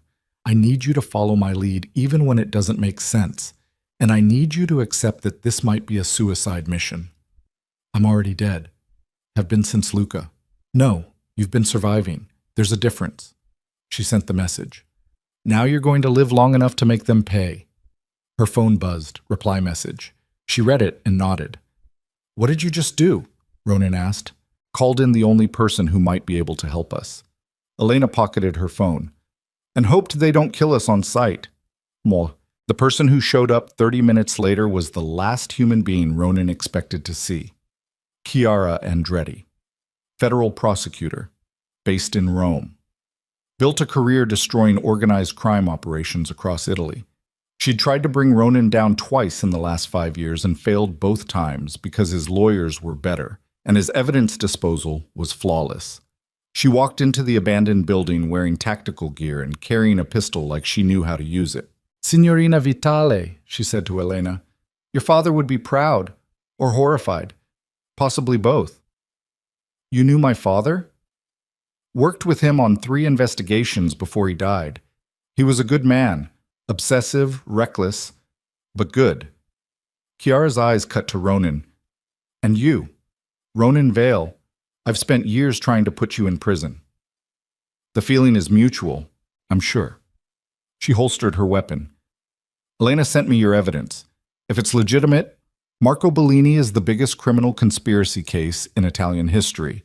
If it's fabricated, you're both trying to use me to eliminate a rival. It's legitimate, Elena said. Every file, every transaction, every communication. Then we have a problem. Because Bellini has connections in Rome that go very high. Judges, politicians, law enforcement. If I move against him officially, he'll know before I finish the paperwork. He'll disappear. We'll never touch him. So we move unofficially, Ronan said. Chiara raised an eyebrow. You're suggesting I break the law? I'm suggesting you decide what's more important, following procedure or stopping a man who's orchestrated dozens of murders and is about to start a gang war that will kill hundreds. She considered this for a long moment. Then, what's your plan? Elena laid it out, fast, precise. A plan so reckless it might actually work. They would stage a confrontation at Ronan's villa. Make it look like Ronan and Elena killed each other in a final betrayal. Leak the story to Bellini's informants. Make him believe his 2 biggest threats were eliminated.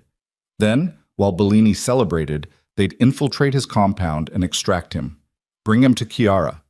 Force a confession on record. Use his own words to dismantle the network he'd spent years building. That requires perfect timing, Chiara said. Perfect execution, and a lot of luck. We're fresh out of luck, Ronan replied, so we'll settle for desperation and rage. Chiara almost smiled. When? Tonight. We have 14 hours before Bellini's countdown ends. We stage the deaths at dawn. Hit his compound by noon, extract him before sunset. Elena looked between them. Everyone in? Chiara nodded. Ronan said nothing for a moment, just stared at the woman who destroyed his life and was now asking him to trust her with what was left of it. Then, I want one thing in exchange. Name it, Elena said. When this is over, assuming we survive, you disappear. You take your evidence and your father's legacy, and you get out of Sicily. I never see you again. We never speak again. You become a ghost. Elena's face crumpled. Ronan, that's the deal. Take it or I walk right now. She closed her eyes, breathed, opened them with tears streaming down her cheeks. Okay. Say it. When this is over, I disappear. You never see me again. Her voice broke. I become a ghost. Good. Ronan turned to Chiara. Let's get started. They staged the scene at Ronan's villa just as dawn broke over Palermo. Chiara's people provided the blood. Theatrical quantity. Enough to sell the story that 2 people had shot each other in a final act of mutual destruction. Ronan lay on the marble floor of his office with blank eyes and a chest wound that looked catastrophically real. Elena sprawled 10 feet away, gun still in her hand, blood pooling beneath her head. Chiara took photos, sent them through carefully selected channels, made sure Bellini's informants got the story first. Ronan Vale and Elena Vitale Mero killed each other after she revealed her true identity. Poetic justice. Fitting end to a doomed relationship. The response came within an hour. Bellini called Santini.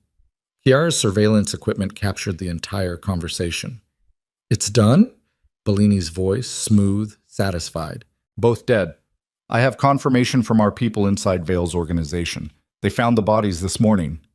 Excellent. Move forward with Phase 3. I want all of Vale's remaining assets absorbed by end of week. And the prosecutor, Andretti? Leave her alone for now. Let her chase ghosts. By the time she realizes what happened, we'll own half of Sicily. A pause. Celebrate tonight. You've earned it. The call ended. Chiara looked at Ronan and Elena, both sitting up now, wiping fake blood off their faces. He bought it. Good. Ronan stood. His entire body ached from lying motionless for 90 minutes. How long until his guard drops? Based on his patterns? 6 hours. He'll be at his villa by noon, probably drunk by 2. That's our window. Then we move at 1. Ronan checked his gun. Real bullets this time. How many men can you give me? 4. All off the books. All willing to die if this goes wrong. Chiara pulled up a map on her tablet. Bellini's villa is a fortress. High walls, single entry point. Guards rotate every 4 hours, security cameras on every corner. I know, I've been there 100 times. Ronan studied the map. There's a service entrance on the north side. Maintenance staff use it. No cameras because Bellini thinks it's beneath notice. You're sure? I helped him design his security 15 years ago. I know every blind spot. Ronan's jaw tightened. I know exactly how to get inside. Elena spoke for the first time since they'd staged her death. What do you need from me? Nothing. You stay here with Chiara. Like hell I do. Elena, I've spent 3 months gathering evidence against this man. I've lost my career, my identity, and any chance of a normal life chasing him. I'm not sitting on the sidelines while you finish this. Her eyes blazed. I'm coming with you. You'll get killed. Then I'll die doing something that matters instead of hiding in a safe house, wondering if you made it out alive. She grabbed a tactical vest from Chiara's equipment bag, started putting it on. I'm coming. Deal with it. Ronan wanted to argue, wanted to lock her in a room and keep her away from the violence that was coming, but the truth was he wanted her there. Wanted her to see Bellini's face when he realized he'd been outmaneuvered. Wanted her next to him when they ended the man who'd killed Luca and destroyed both their lives. Fine, he said, but you follow my lead. You don't improvise. You don't take risks. Understood? Understood. Chiara handed them both weapons, comm units, body cameras that would record everything for the prosecution. Remember, she said, I need Bellini alive. I need his confession on record. No executions, no revenge killings. You bring him to me breathing and talking, or this entire operation is worthless. We'll bring him, Ronan said. After that, he's yours to prosecute. And if he resists, then we make him regret it. What? They hit the compound at exactly 1 p.m. Ronan's intel was perfect. The service entrance sat unguarded, cameras disabled for maintenance just like they were every Tuesday afternoon. Bellini's arrogance had created the exact vulnerability they needed. Ronan went first. Elena followed. Chiara's 4 operatives fanned out behind them, moving through the villa's lower level with practiced silence. They encountered the first guard in the wine cellar. Ronan put him down with a suppressed round before the man could shout. The second guard went down in the kitchen, the third in the hallway leading to Bellini's office. No alarms, no warnings, just clean eliminations that left a trail of bodies leading deeper into the villa. Ronan's heart hammered against his ribs. Sweat soaked his shirt despite the air conditioning. Every step closer to Bellini felt like walking toward his own execution. But he didn't stop. They reached the office door, voices inside, laughter, the clink of glasses. Ronan looked at Elena. She nodded. He kicked the door open. Bellini sat behind his desk, wine glass in hand, frozen in the act of raising a toast. 2 bodyguards flanked him. Both went for their weapons. Ronan shot them both before they cleared their holsters. Elena moved past him, gun trained on Bellini's chest. Hands where I can see them. Bellini complied slowly, setting down his wine glass with exaggerated care. Signor Val, Signorina Vitale, I must say, reports of your deaths appear to have been greatly exaggerated. We got better, Ronan said. On the floor. Now. Is this really necessary? We're civilized people. We can discuss whatever grievance you think you have. Ronan fired a round into the desk 6 inches from Bellini's hand. On the floor. Bellini dropped. Ronan zip-tied his hands behind his back while Elena cleared the rest of the office. No one else. Just the dead bodyguards and the man who'd orchestrated everything. Chiara's voice crackled through the comm. Status? Target secured, Ronan replied. Moving to extraction. Copy. Vehicles ready at the north gate. They hauled Bellini to his feet. The old man's composure had cracked. Fear leaked through the polished exterior. You're making a mistake, he said. You kill me. You destroy the only person holding Sicily together. Chaos will follow. War. Bloodshed. Good, Ronan said. Let it burn. They moved through the villa. Back the way they came. Service entrance. North lawn. Too easy. Ronan realized it the second they stepped outside. 20 men materialized from cover positions. Armed. Armored, weapons trained on the extraction team, and at the front, smiling like he'd won the lottery, stood Luca Santini. "Surprise," he said. "Did you really think I didn't know about the service entrance? Did you really think Marco didn't plan for this exact scenario?" He gestured to his men. "Drop your weapons or we cut you down right here." Ronan's finger tightened on the trigger. 20 against 6. Impossible odds. Suicide. But if he went down, he was taking Santini with him. "Don't." Elena's hand touched his arm. "Look." She pointed to the roofline. Red dots. Dozens of them. Laser sights painting every one of Santini's men. Chiara's voice came through the comm. "I brought more than 4 people, Signor Val. I brought 30. Italian Special Forces. Waiting for my signal." A pause. "Santini, this is Federal Prosecutor Chiara Andretti. You and your men are surrounded. Drop your weapons and you live. Resist and you're all dead in 10 seconds. Santini's smile evaporated. He looked around, saw the laser sights, saw the tactical positions, saw he'd been outplayed. "Drop them," he ordered his men. "It's over." Weapons clattered to the ground. Special forces swarmed from the villa, securing the Corsicans with brutal efficiency. Chiara emerged from the chaos, walking toward Ronan with handcuffs. "Marco Bellini, you're under arrest for conspiracy, racketeering, murder, and about 40 other charges I'll enumerate when we get to Rome." She snapped the cuffs on.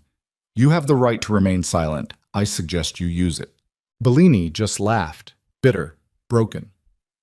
"You think this changes anything? You think arresting me stops what's coming? I built a network that spans continents. People more powerful than you can imagine. They'll have me out before you finish the paperwork." "Maybe." Chiara hauled him toward the waiting transport vehicle.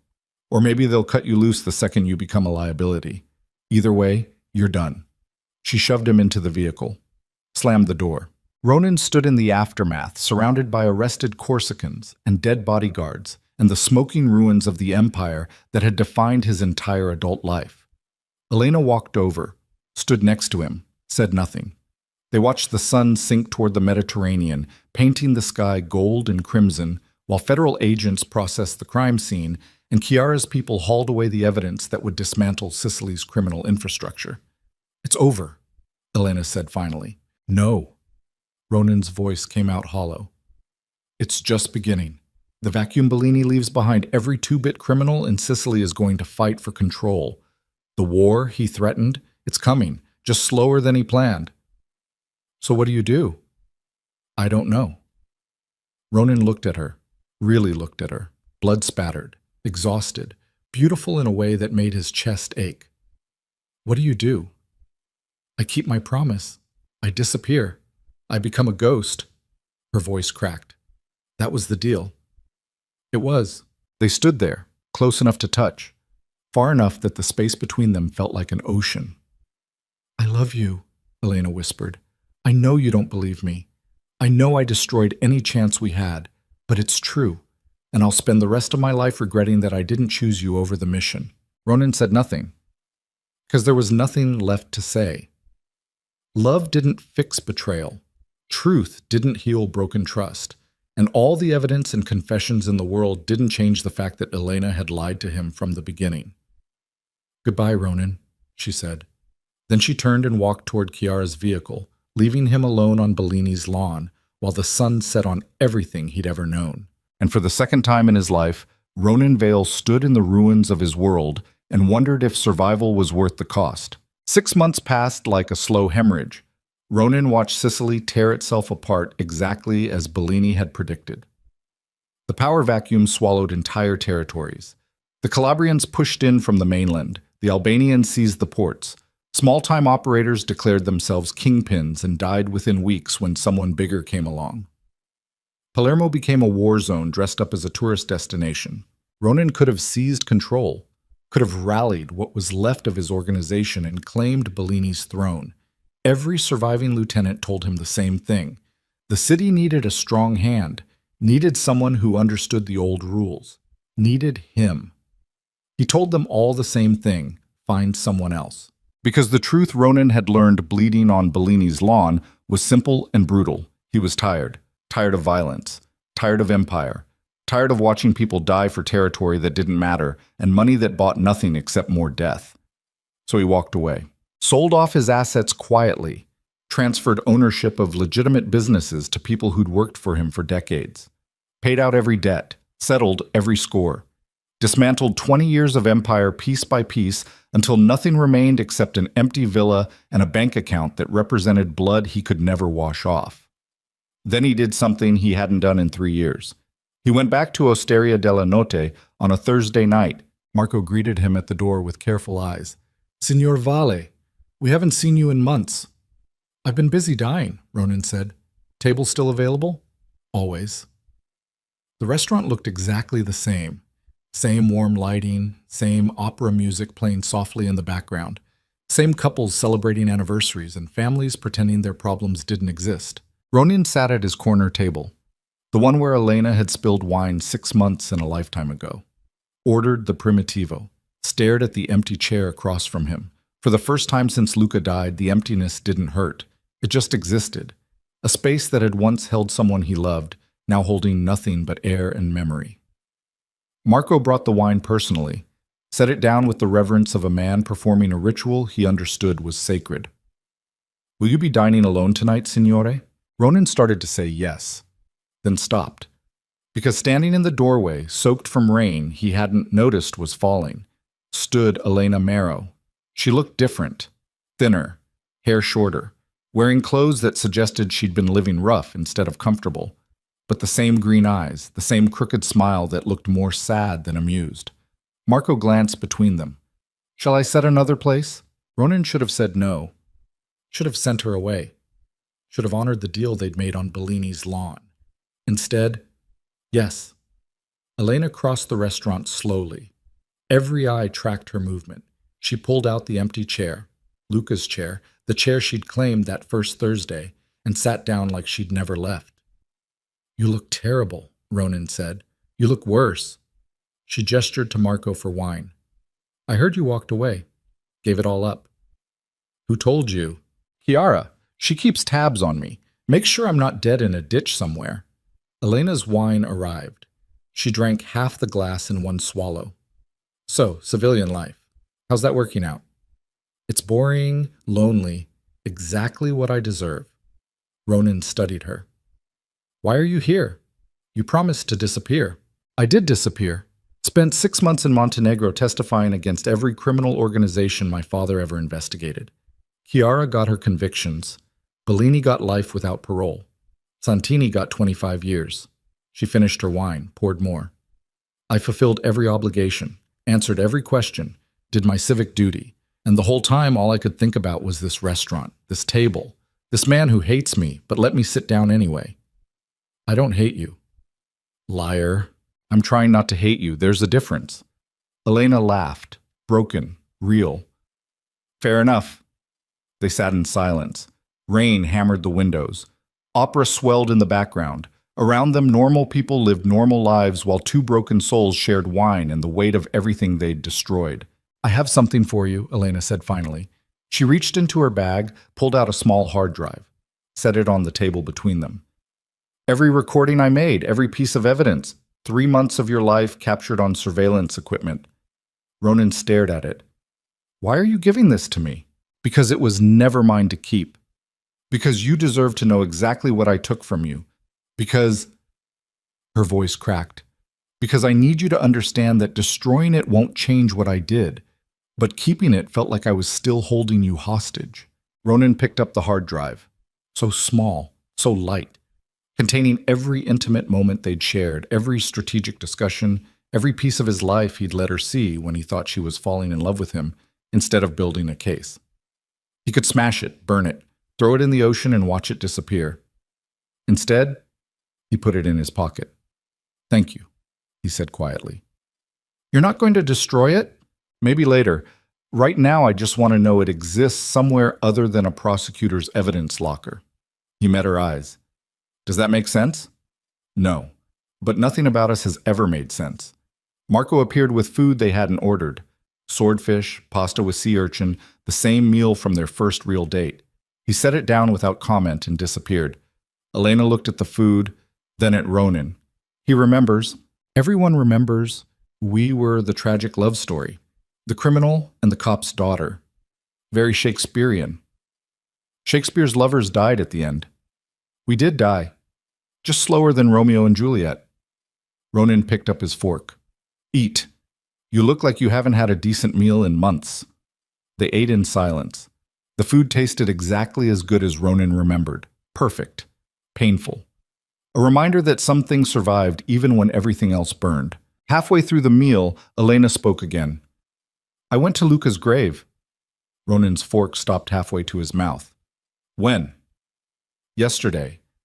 I wanted to tell him I was sorry, that I helped catch the people who killed him, that his father was the bravest man I'd ever met, even when he was too broken to see it.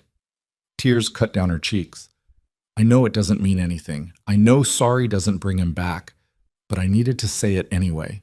Ronan set down his fork, closed his eyes, breathed through the sudden tightness in his chest. What did you tell him? He asked finally. That his death wasn't his fault. That he died because adults made terrible choices and he got caught in the crossfire. That if the world was fair, he'd be in Rome studying architecture instead of buried in Palermo's soil. Elena wiped her eyes. And that his father loved him more than life itself. That everything he did, every terrible choice, every act of violence, was him trying to build a world where Luca would be safe. That he failed, but the trying mattered. It didn't matter, he's still dead. It mattered to him, in the moment, when he thought he was bringing you lunch and making you smile. Elena's voice went soft. That's what kids do. They love their parents without conditions, without judgment. They just love. And Luca loved you. That matters even if it didn't save him. Ronan opened his eyes, looked at this woman who'd destroyed him and somehow understood the deepest wound he carried. I'm tired of being angry, he said, tired of grief, tired of carrying all this weight. So put it down. I don't know how. Yes, you do. Elena reached across the table, took his hand. You put it down the same way you picked it up. One choice at a time. One day at a time. You wake up tomorrow and decide not to carry it. And the next day you decide again. And eventually the weight gets lighter. What if it doesn't? Then you keep trying anyway. Because the alternative is dying while you're still breathing. And you've done that long enough. They finished eating, shared dessert, drank more wine than was probably wise, talked about nothing important, movies, books, the strange way Palermo smelled after rain. Normal conversation, the kind people had when they weren't running from assassins or dismantling criminal empires. It felt revolutionary. At midnight, Marco brought the check. Ronan paid. They walked out into rain that had softened to mist, standing under the restaurant's awning, while the city gleamed wet and dark around them. Where are you staying? Ronan asked. Cheap hotel near the train station. I leave for Rome in the morning. Elena pulled her jacket tighter. Chiara offered me a job. Consultant on organized crime cases. Pays terrible, but lets me finish what my father started. You're taking it. Probably, unless you have a better offer. Ronan looked at her. Really looked at her. This fearless woman who'd crashed into his life and refused to leave even when staying meant betrayal and heartbreak and impossible choices. He should have said goodbye. Should have let her walk away into whatever life waited for her in Rome. Instead, I bought a bookstore. Elena blinked. What? Small place near the water. Owner was retiring. I made an offer. Ronan shrugged. Figured I needed something to do besides sit in my empty villa waiting to die. Books seemed safe. A bookstore. Elena started laughing, couldn't stop. The most dangerous man in Sicily bought a bookstore. Former most dangerous man. I'm retired. Still, a bookstore. That's the most aggressively wholesome thing I've ever heard. I need help running it. Someone who knows books. Someone who can talk to customers without threatening them. Ronan met her eyes. Someone who might want to stay in Palermo instead of going to Rome. Elena's laughter died. Are you offering me a job? I'm offering you a choice. Rome and prosecutor work and finishing your father's mission, or Palermo and books, and starting something new. He took a breath. With me, if you want. Ronan, I'm not asking you to forget what happened. I'm not saying everything's forgiven or we go back to how things were. I'm saying I'm tired of being alone, tired of punishing us both for mistakes we can't undo. His voice roughened. I'm saying maybe we try something different. Maybe we see if two broken people can build something that isn't about revenge or empire or blood. Elena stared at him. Rain misted her hair. Tears mixed with water on her cheeks. I don't deserve this, she whispered. Neither do I. But maybe that's the point. Maybe we stop worrying about what we deserve and start figuring out what we need. What do you need? You. The word came out raw. True. I need you. Even though it's stupid, even though you broke my heart, even though every rational part of me says this is a terrible idea. He stepped closer. I need you, Elena. And I think you need me too. She closed the distance, kissed him. Soft and desperate and tasting like wine and rain and second chances that shouldn't exist but somehow did. When they broke apart, she said, I'll stay, but I have conditions. Of course you do. No secrets, no lies, complete transparency even when it hurts. Agreed. I keep consulting for Chiara, keep helping with investigations. That part of my life doesn't stop. Agreed. And you have to actually talk to me about Luca, about your grief, about everything you've been carrying alone for years. No more silent suffering. Ronan hesitated, then agreed. Okay? Elena smiled, crooked, real. Then I guess we're doing this. I guess we are. They walked through Palermo's rain-soaked streets toward Ronan's car. Didn't hold hands, didn't perform romance, just walked side by side like two soldiers who'd survived the same war and were trying to figure out what peace looked like. Yuck. 3 months later, Elena stood behind the counter of Marrow and Vale Books, shelving new arrivals while rain drummed against the windows. The store was small but perfect. Old hardwoods, floor-to-ceiling shelves, the smell of paper and coffee from the small cafe they'd added in the corner. Local artists displayed paintings on the walls. Musicians played acoustic sets on Friday nights. The place had become a gathering spot for Palermo's creative community, writers and painters, and people who wanted books instead of blood. Ronan emerged from the back room carrying a box of Italian literature. Set it down with a grunt. That's the last of the Calvino order. We're fully stocked. Good. We sold out in 2 days last time. Elena marked something in her inventory system. I'm telling you, we need to order double next month. You said that about the Ferrante novels. We're still sitting on 15 copies. Give it time. Everyone reads Ferrante eventually. They'd fallen into rhythm. Natural partnership. Ronan handled numbers and inventory. Elena handled customers and events. They worked together without stepping on each other's territory, learning the careful dance of two people who'd destroyed each other once and were determined not to do it again. The bell above the door chimed. A woman entered, shaking rain from her umbrella. Mid-20s, pregnant, looking around the store with wide eyes. Can I help you? Elena asked. I'm looking for something to read to my baby. The woman rested her hand on her swollen belly. Something beautiful, something that makes the world feel less terrible. Elena smiled. I have just the thing. She guided the woman to the children's section, pulled books with careful consideration, talked about rhythm and language and the way certain stories stayed with you forever. Ronan watched from behind the counter, watched Elena laugh with the customer, watched her handle books like they were sacred objects, watched her be completely authentically herself in a way he'd never seen when she was pretending to be just a waitress gathering evidence. This was who Elena Marrow really was. Not a spy, not her father's daughter, just a woman who loved stories and people and the idea that words could matter more than violence. The customer bought 5 books, left happy. The bell chimed again as the door closed. Elena walked back to the counter. You're staring. I'm observing. That's creepy. I'm allowed to be creepy. It's my bookstore. Our bookstore. She pulled him close, kissed him quick. Equal partners, remember? How could I forget? You remind me constantly.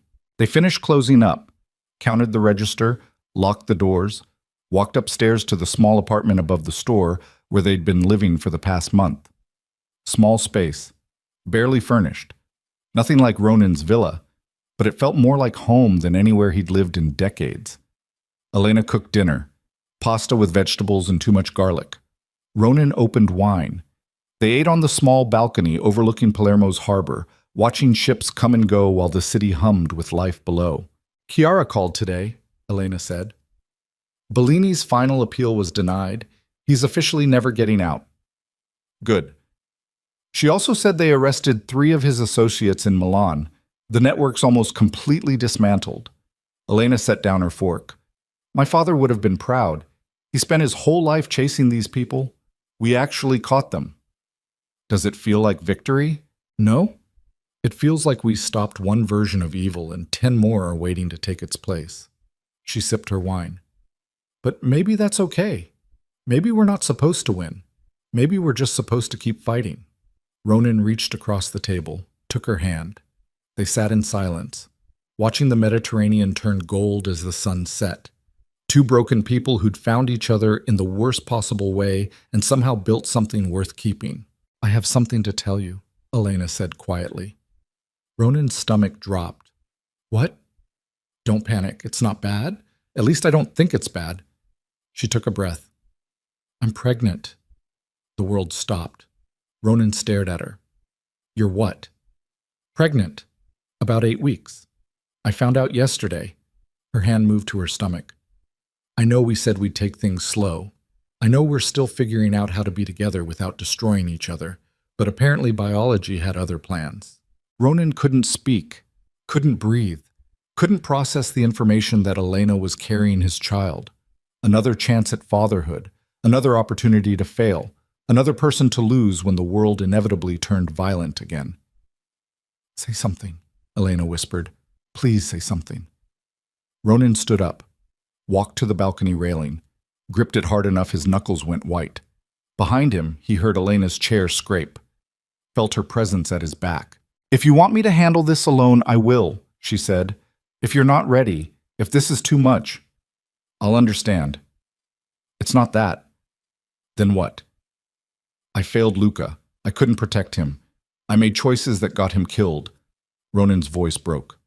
What if I fail again? What if I can't protect this child either? Elena wrapped her arms around him from behind, rested her cheek against his back. You're not going to fail. You don't know that. I do. Because you're not the same man who lost Luca. You've changed. You've walked away from violence. You've built a life that isn't about power or control. She squeezed tighter. And you're not doing this alone. You have me, and I'm not letting you disappear into guilt and fear. What if it's not enough? Then we fail together, and we try again tomorrow, and the day after that, and we keep trying until we get it right. Elena turned him around, looked up at him with eyes full of tears and steel. But I'm not letting you run from this. I'm not letting you decide you're too broken or too dangerous to be a father. You get to choose, Ronan. You get to decide whether fear controls you or whether you control fear. Ronan stared at her. This fearless woman who'd seen the worst of him and stayed anyway, who'd betrayed him and earned forgiveness through sheer stubborn refusal to give up. Slowly, he reached down, placed his hand over hers on her still flat stomach. I choose this, he said. I choose you. I choose trying, even though I'm terrified. Elena kissed him, soft and certain. Good answer, Mak. The months that followed weren't easy. Ronan had nightmares. Woke up sweating and shaking, convinced he'd heard an explosion or a gunshot or the sound of his child dying. Elena held him through the panic attacks, talked him down from the ledge, refused to let him spiral. They fought about the past, about trust, about whether they were ready for parenthood when they could barely navigate their own relationship. Voices raised, doors slammed, tears shed. But they didn't run. Every fight ended with conversation. Every doubt ended with choice. Every fear ended with the decision to stay and face it together. Elena's pregnancy progressed. Her body changed. Ronan watched in terrified awe as the small life grew inside her, this person they'd made from love and mistakes and second chances. He started cooking Luca's favorite recipes, the ones he'd been too afraid to make for 3 years. Started telling Elena stories about his son, the good memories, the funny moments, the pure joy of watching someone grow. Started healing. By the time Elena went into labor on a Thursday night, of course it was Thursday, Ronan had memorized every pregnancy book, every breathing technique, every possible complication. None of it prepared him for the reality. 23 hours of labor. Elena cursing him in 2 languages. Doctors looking concerned. Complications that required intervention. Moments when Ronan thought he was going to lose both of them and the terror nearly shattered him. Then, at dawn, while rain fell over Palermo exactly like it had the night they met, Isabella Vale entered the world screaming bloody murder. Tiny, perfect, furious at existence. The nurse placed her in Ronan's arms and the world rewrote itself. This small person, this life he'd helped create, the second chance he didn't deserve but was being given anyway. He looked at Elena, exhausted and glowing and beautiful. "We did it," she whispered. "You did it. I just stood here being useless." "You were holding my hand. That's not useless." Isabella squirmed, made angry newborn noises. Ronan held her closer, feeling the weight of her against his chest, feeling the responsibility and the terror and the overwhelming love that came with fatherhood. "I won't fail you," he told her quietly. "I won't let the world break you. I promise." Elena smiled. "Don't make promises you can't keep. Just promise you'll try." "I'll try." "Good enough." Years passed. The bookstore thrived, became a Palermo institution. Authors did readings. Students studied for exams. Locals argued about politics over coffee. Isabella grew up surrounded by stories instead of violence, learning to read before she was 4, devouring books like they were oxygen. Ronan and Elena never married, didn't need the ceremony, just chose each other every day through fights and joy and the endless work of building a life together. Some Thursdays, they still went to Osteria della Notte. Same table, same wine, different conversation. Isabella asked about her name once when she was 7. Why Isabella? Why not something Italian? Elena told her the truth, that her father had a son named Luca who died before she was born, that Isabella meant devoted to memory, that she was named in honor of the boy Ronan had loved and lost, a reminder that love survived even when the person didn't. Was Luca brave? Isabella asked. Ronan thought about it, about his son cutting class to bring him lunch, about the senseless tragedy, about the way loss had nearly destroyed him. He was young, Ronan said finally. He didn't get the chance to be brave or cowardly or anything else, but he was kind, and he loved fiercely, and that matters more than bravery. Isabella seemed satisfied with that answer. She grew up fierce and kind herself, loved books and arguments and the ocean, questioned everything, accepted nothing at face value, challenged Ronan constantly about his past, about the choices he'd made, about the man he used to be. He answered honestly, told her about the empire, the violence, the mistakes that had cost lives, didn't hide behind euphemism or justification, just gave her the truth and let her decide what it meant. Do you regret it? She asked when she was 13. Parts of it, mostly the parts where I hurt people who didn't deserve it or failed to protect people I loved. Do you regret me? Never. You're the best thing I've ever done, you and your mother. He looked at this fierce young person who asked impossible questions. Why? Because I want to understand. I want to know if people can change, if being bad once means being bad forever. People can change, but change requires choice, active, conscious, daily choice to be different. Ronan met her eyes. I choose differently now than I did before you were born. Not because I'm better, because I have something worth being better for. Isabella nodded slowly. Okay, I can accept that. She went back to her book, some young adult fantasy about chosen ones and impossible quests. Ronan watched her read, this person who existed because he and Elena had survived long enough to build something from the wreckage. Elena walked over, sat down next to him on the couch, rested her head on his shoulder. She's going to be okay, Elena said quietly. Even with us as parents, she's going to be okay. How do you know? Because she asks hard questions. Because she doesn't accept easy answers. Because she's got your stubbornness and my inability to leave things alone. Elena smiled. She's built for survival, just like us. They sat in comfortable silence. Rain started falling outside. The bookstore below closed for the night. Palermo hummed with life, violent sometimes, beautiful sometimes, always complicated. Do you miss it? Ronan asked. The investigations, the chase, The mission? Sometimes. But I don't miss the person I had to become to do that work. Elena squeezed his hand. This life is better, quieter, less dramatic, but better. Even though I'm difficult? Especially because you're difficult. Easy would be boring. Ronan pulled her closer, kissed the top of her head, breathed in the smell of her shampoo and coffee and the faint scent of old books that clung to everything they owned. This was it. This was the happy ending that men like him weren't supposed to get. Not perfect, not clean, not uncomplicated, but real. Earned. Worth every terrible choice that had led him here. I love you, he said quietly. I know. Elena looked up at him. Green eyes that still saw too much, still challenged him, still refused to let him hide. I love you too, even though you're a reformed criminal with terrible PTSD and control issues. I could say worse things about you. You could, but you won't, because I know where you sleep. Ronan laughed, real laughter, the kind that came easy now after years of practice. Isabella looked up from her book. You two are weird.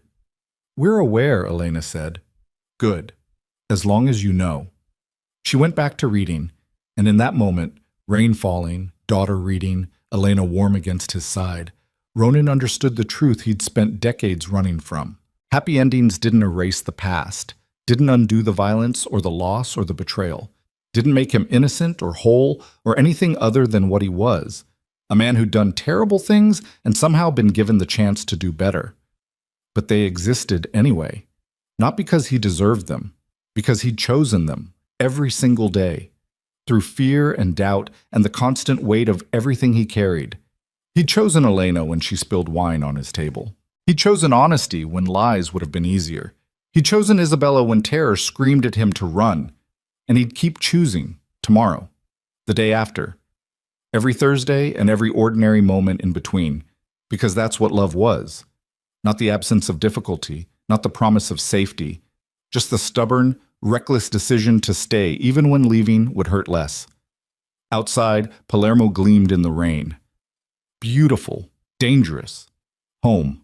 And Ronan Vale, former kingpin, broken father, bookstore owner, imperfect partner, sat in his small apartment above the store he'd built from wreckage and watched his family exist in the space where violence used to live. It wasn't redemption. It was something better. It was life.